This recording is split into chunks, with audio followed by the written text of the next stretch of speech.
Oui, chers auditeurs, bonjour. Je m'appelle Gina. Nous allons continuer nos enregistrements sur YouTube et aujourd'hui, nous allons parler du massacre de Tiaroy, la vérité sur les tirailleurs. Les tirailleurs, nous allons parler. Alors, je commence. Alors, il faut savoir, en 1944, des centaines de tirailleurs sénégalais réclamant leurs soldes impayés sont massacrés par la France. Ça fait maintenant 80 ans qu'ils ont été massacrés par la France. Et je vais donc en premier lieu, oui, je vais en premier lieu quand même vous lire quelques citations. Hein. Halte au mensonge, halte à la falsification de l'histoire par les blancs à leur avantage et au détriment des noirs. La vérité doit éclater. Il y a deux histoires, ça vous le savez, l'histoire officielle, j'ai dit menteuse, qu'on enseigne dans les écoles et les universités, puis l'histoire secrète, cachée, où sont les véritables causes des événements, une histoire honteuse. Cette phrase a été dite par l'écrivain français Honoré de Balzac. Je continue. Qui contrôle les médias contrôle les consciences. Nous, Noirs, devons impérativement savoir que nous sommes les victimes depuis le XVIIIe siècle de la part des leucodères de la plus vaste et abominable usurpation d'identité que l'histoire ait jamais connue de nos rois, reines, saints et personnages célèbres. Nous sommes aussi les victimes de la plus grande et monstrueuse falsification de l'histoire jamais réalisée. Les Lecodermes ont réalisé ce travail diabolique de maquillage et de crime à l'aide de leur société secrète mondialement présente. Alors, je vous invite à aller sur le chapitre Les Noirs étaient les premiers Européens, 12 indices, et aussi le chapitre Roi noir en Europe. Je continue. Le maniement du passé est un instrument de pouvoir. Le vainqueur pour légitimer ses conquêtes, l'oppresseur pour justifier sa violence altère, maquille le passé de leur victime. Alors cette phrase, elle vient de Simone Veil dans le livre L'action politique. Autre citation. De penser que cette race d'hommes noirs, aujourd'hui notre esclave, est l'objet de nos mépris, et c'est là même à laquelle nous devons nos arts, nos sciences et jusqu'à l'usage de la parole. D'imaginer que c'est au milieu des peuples qui se disent les plus amis de la liberté et de l'humanité que l'on a sanctionné le plus barbare des esclavages et mis en problème si les hommes noirs ont une intelligence de l'espèce des hommes blancs. Alors, cette phrase vient du conte de Volney dans son livre Voyage en Syrie et en Égypte 1783. Autre citation. Tant que le lion n'aura pas ses propres historiens, les histoires de chasse seront toujours à la gloire du chasseur. Proverbe africain. Nous savons, alors, la connaissance de son passé, de sa culture, ne sont-elles pas les premières formes de résistance à l'exploitation et à l'oppression?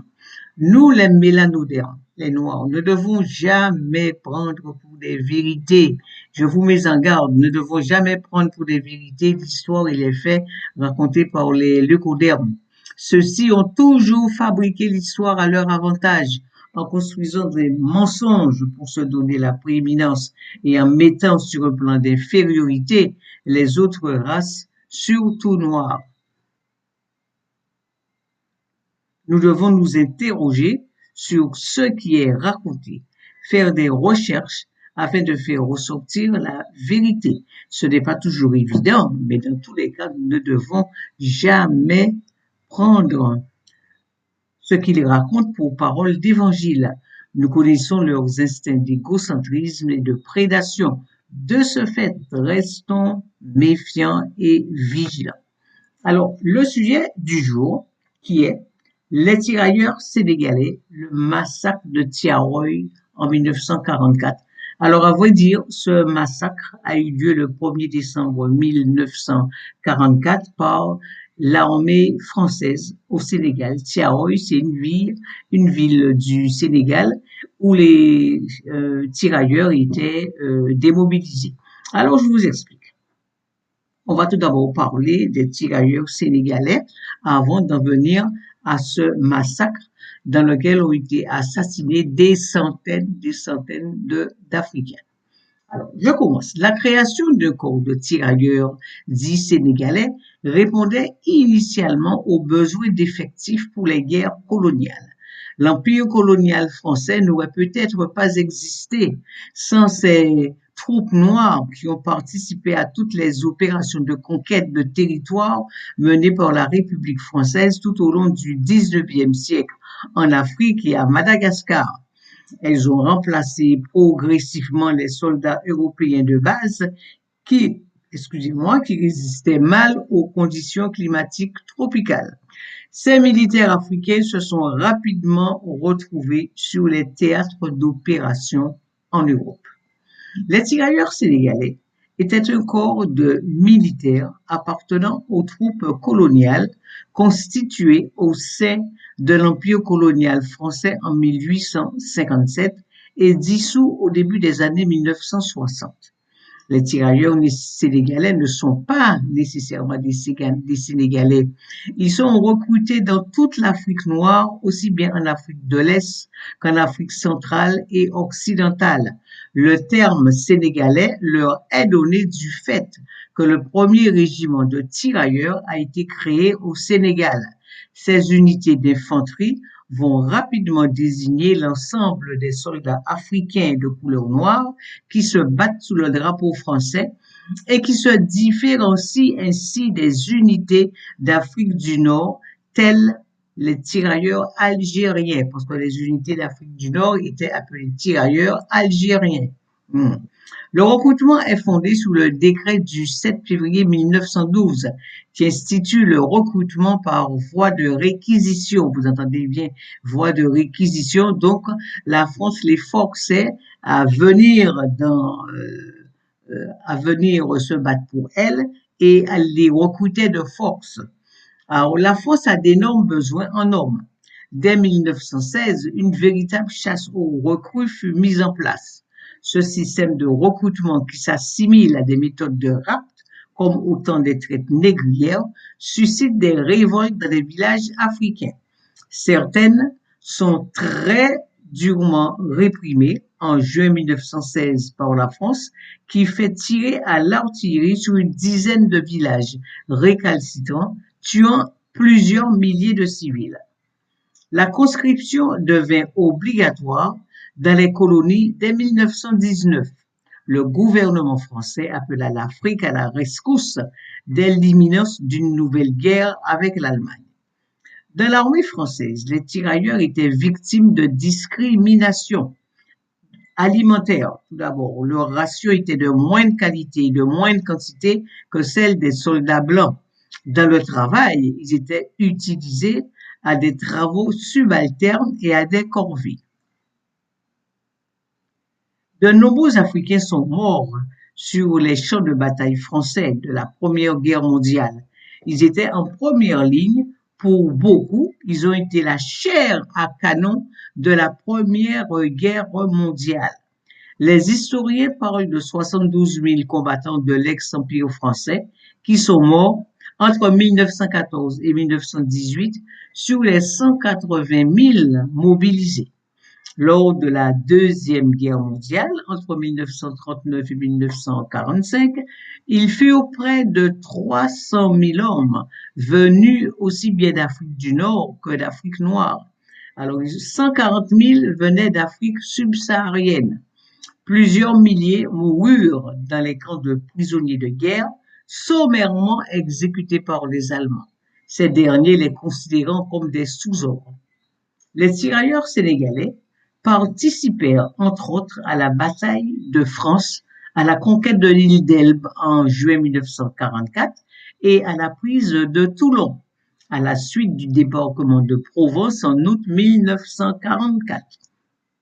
Concernant ce débarquement, sur les 350 000 soldats engagés, environ 90 000 étaient issus des colonies françaises. Leur formation militaire était sommaire. Chez nous, il n'y avait pas de volontaires. On recrutait les gens de force dans leur village, confirme le caporal burkinabé Bouakal Louba au micro de RFI en 2014. Avant de partir à la guerre, on nous a montré comment utiliser un fusil, comment le démonter, comment le remonter. Mais c'est tout seul qu'on a appris à se protéger pendant les combats. Lorsqu'ils débarquent en Provence, beaucoup ont déjà l'expérience du feu. Ils ont largement contribué à la réussite de cette opération et à la libération des grandes villes comme Marseille, Toulon ou Fréjus. Ils ont joué un rôle décisif dans la libération de la métropole en 1944-1945. Ils se sont également battus pour l'empire colonial français et ont été engagés dans des conflits qui ont opposé la France à ses colonies en Indochine, en Algérie et à Madagascar. Alors, vous avez des photos là, tirailleurs sénégalais. Et là, ça, c'est le massacre de Tiaroy. Vous voyez tous les Africains qui ont été massacrés et placés dans des fosses communes.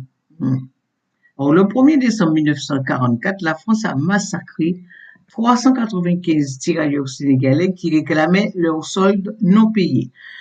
Alors, concernant ce nombre de personnes, la France a reconnu 35. Après ça, le président français Hollande est venu en Afrique. Il a carrément doublé. Il a dit que ce sont 70 tirailleurs qui ont été massacrés.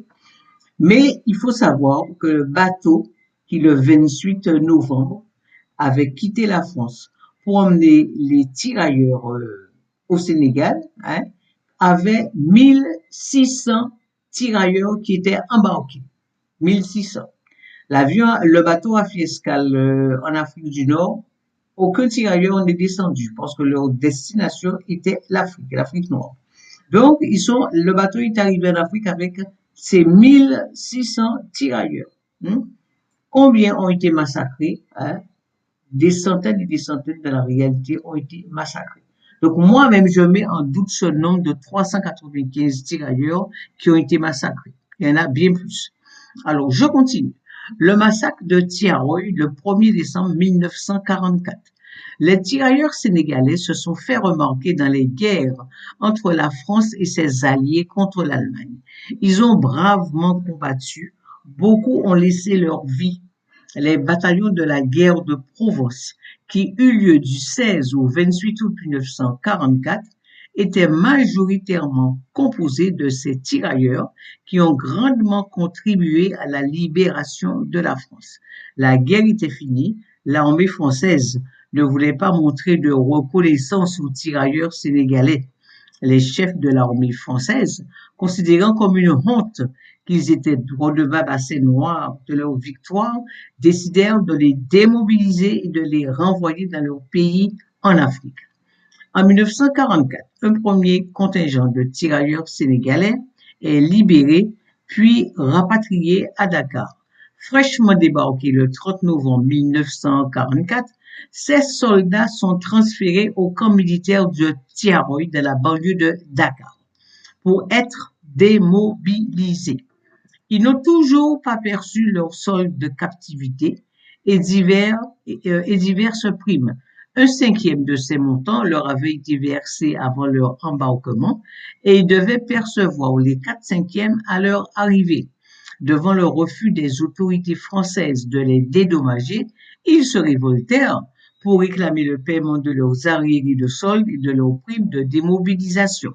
La mutinerie fut violemment réprimée, faisant plusieurs centaines de morts, environ 400, et de nombreux blessés. Leurs corps reposent dans des fosses communes et un mensonge d'État odieux cache cette vérité. La France n'a reconnu que 35 morts enterrés au cimetière militaire de Tiaroy, porté à 70 sous le président Hollande. Ces tirailleurs ont été assassinés par la France pour avoir demandé le paiement de leur solde. Au lieu de reconnaître cette fusillade, les officiels français s'embourbent dans des machinations historiques, trafiquant des archives, produisant des rapports falsifiés pour voiler l'histoire. Le gouvernement sénégalais, de son côté, ne fait rien pour exhumer les corps malgré les demandes des familles, tant que la France ne donne pas son feu vert. c'est encore la France-Afrique. Les événements de Tiaroy ont longtemps représenté pour les Africains l'exemple même de l'injustice coloniale et de l'ingratitude de la métropole envers les soldats indigènes qui avaient pourtant donné le meilleur d'eux-mêmes pour sa libération. Cristallisation. La déception de ces soldats s'est creusée un peu plus lorsque le Parlement français a adopté en 1959 le décret dit de cristallisation, bloquant le montant des pensions, retraites et allocations payées par l'État français aux anciens combattants et fonctionnaires issus des colonies. Il faudra attendre la sortie du film Indigène en 2006 de Rachid Bouchareb qui revient avec justesse et rigueur sur les sacrifices des anciens tirailleurs pour que les législateurs français décident en 2007 la décristallisation des pensions. Celles-ci ont été revalorisées pour qu'enfin les anciens combattants africains de l'armée française perçoivent la même somme que les soldats français engagés dans la guerre. Sauf qu'entre-temps, la majorité des tirailleurs sont déjà morts. Ces sommes n'ont jamais été versées à leurs familles. Le blanchiment des troupes coloniales à la libération de la France, parce que les troupes ont été blanchies à la libération. La célébration en ce mois d'août des 75 ans de la libération de Paris pendant la Seconde Guerre mondiale est l'occasion de revenir sur un épisode méconnu de l'histoire militaire française, sans lequel la participation des soldats étrangers à la libération de la capitale n'aurait sans doute pas eu lieu. En 1944, la France fait à nouveau pleinement partie des puissances belligérantes contre l'Allemagne nazie. C'est en grande partie aux troupes levées c'est en grande partie, je disais, aux troupes levées dans ces colonies d'Afrique qu'elle doit ce retour parmi les pays qui participent à l'effort de guerre allié.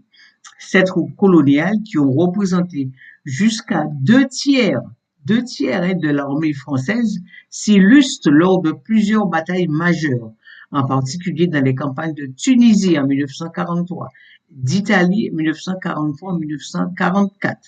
Sur les 230 000 soldats français qui débarquent en Provence à partir du 15 août 1944, près de 120 000 sont des gourmiers tirailleurs spahis ainsi que des Européens d'Afrique originaires de 22 pays du Maghreb et d'Afrique noire.